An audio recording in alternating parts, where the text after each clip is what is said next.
There's been a lot of speculation in some of the mainstream media of late about how governors could affect the 2012 presidential election. A slew of articles and even broadcasts arguing that the unpopularity of governors in some states could sway voters when it comes to the race for the White House. Could be all political poppycock. Our next guest says there is very little evidence of that happening.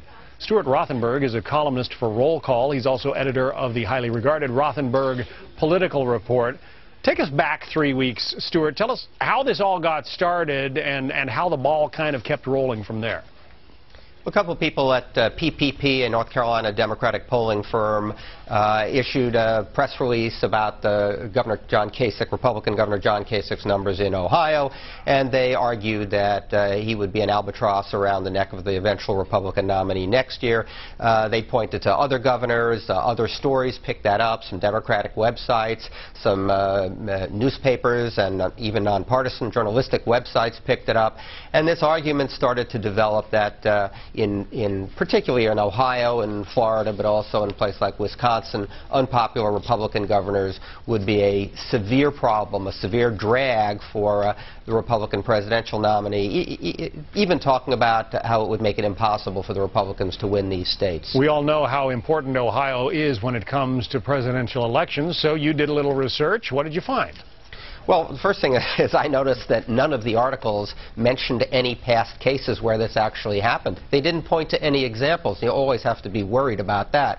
I'm perfectly willing to believe that this could be the first time, but it seems to me that argument imposes a greater burden on the people making the argument. I looked around. I couldn't find anything. I found instances where there were unpopular governors. In Missouri in 2008, a Republican governor, John McCain, won the state narrowly.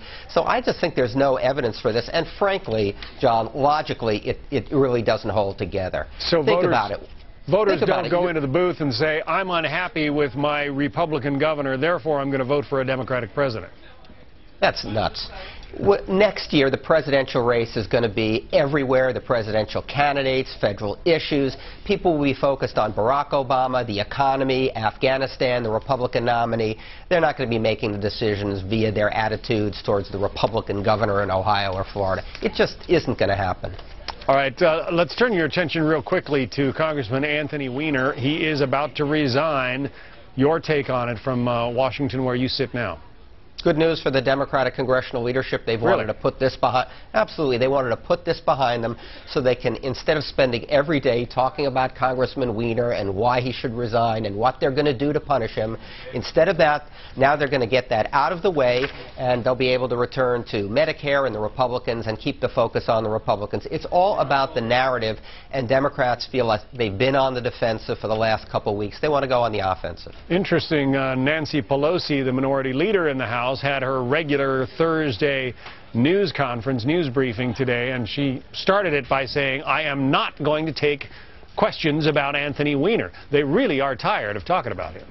Oh, absolutely, because, you know, politics is always about what people are talking about. And in this case, the Democrats have been defending themselves. They've been back on their heels talking about a misstep by one of their own. They want to keep the focus on the Republicans, and they want to talk about Mitt Romney and Tim Pawlenty and Paul Ryan and the Republican leadership in the House. They don't want to talk about their own dirty linen.